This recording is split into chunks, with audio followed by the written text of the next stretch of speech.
Hello Mission Impossible fans, and welcome back to Nerd Doc. Now that Mission Impossible Dead Reckoning Part 1 is in theaters, we can start looking forward to theorize how Dead Reckoning Part 2 is going to play out, who the new cast members are playing, and more. That means there will be spoilers for Dead Reckoning Part 1 in this video. This is your spoiler warning. There are chapter timestamps, so you can jump around the video as you wish, and if you have any questions or theories of your own, be sure to leave a comment below. As always, the movie is still in theaters, so we can only use footage from the trailers. Please bear with us there. Dead Reckoning Part 2 has already wrapped filming and is currently in post-production. That means we don't have to wait too long for the second half of the story. At the moment, Paramount has marked June 28, 2024 as the release date for Mission Impossible Dead Reckoning Part 2. Unless there are some unforeseen complications during post-production, that date should hold pretty firm. While a full recap and explanation of the ending of Dead Reckoning Part 1 is linked in the description below, as a quick summary, Ethan Hunt and his team are in a fight for survival as they try to stop a rogue AI and its personal helper, Gabriel. In order to stop the AI, Ethan will need to find a sunken Russian submarine near the Arctic and use the cruciform key he obtained at the end of Dead Reckoning Part 1 to access a server containing the AI source code inside the sub and use it to somehow shut down the AI for good. Since Luther is the computer guru on the team, we expect he will be the one to use the AI source code to create some sort of virus or figure out a way to remove any trace of the AI from the internet, effectively killing it. Paris, an assassin for Gabriel and the AI, has betrayed her former employers and is now helping Ethan's team. She has given Ethan the name Sevastopol, so the first thing that needs to happen is for Ethan to figure out that Sevastopol is the name of the top secret Russian sub.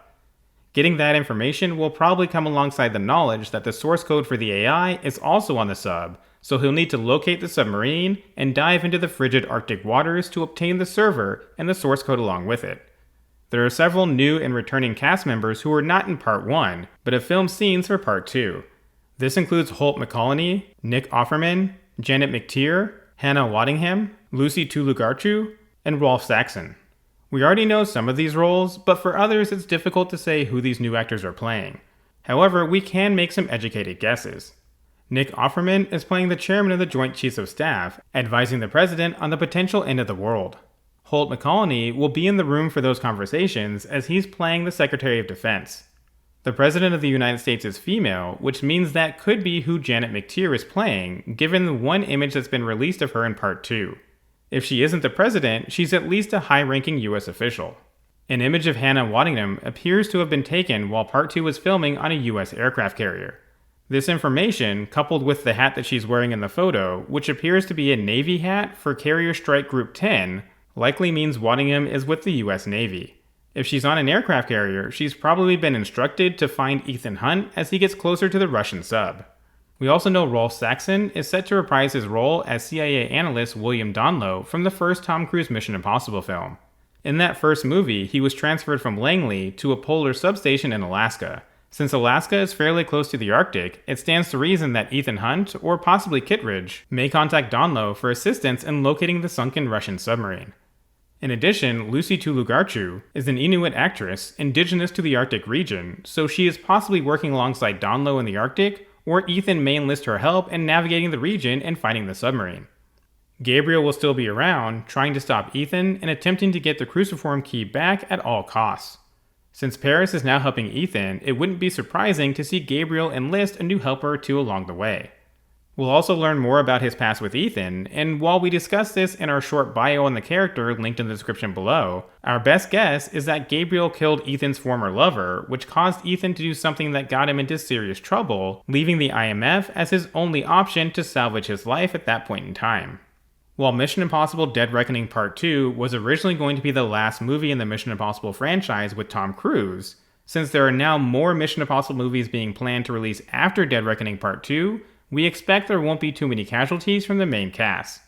Ilsa Faust died in Part 1, and there's been some speculation that Benji or Luther could possibly die in Part 2, especially after Benji already allowed a self-driving car to take the wheel in Part 1, despite the fact that they're fighting a rogue AI which would likely have direct access to that self-driving car.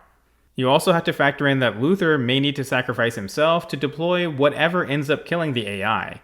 But again, since we're getting more Mission Impossible movies, both of them are more than likely going to stick around, with Grace and Duga joining Ethan's IMF team for future missions. However, the rest of the cast is up for grabs. Kittredge and any of the new cast members are definitely expendable. If half of them don't end up making it through the film alive, it wouldn't be all that surprising, especially if they have larger roles that would lead to a more emotional death scene.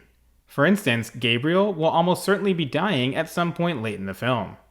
So what do you think will happen in Mission Impossible Dead Reckoning Part 2?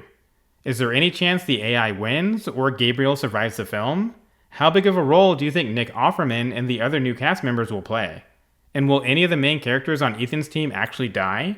Let us know your thoughts in the comments below. For now, that wraps up this video. Thank you for watching. If you enjoyed the video, please don't forget to like, subscribe, and share with someone who loves the Mission Impossible franchise. This video will now self-destruct in 5 seconds.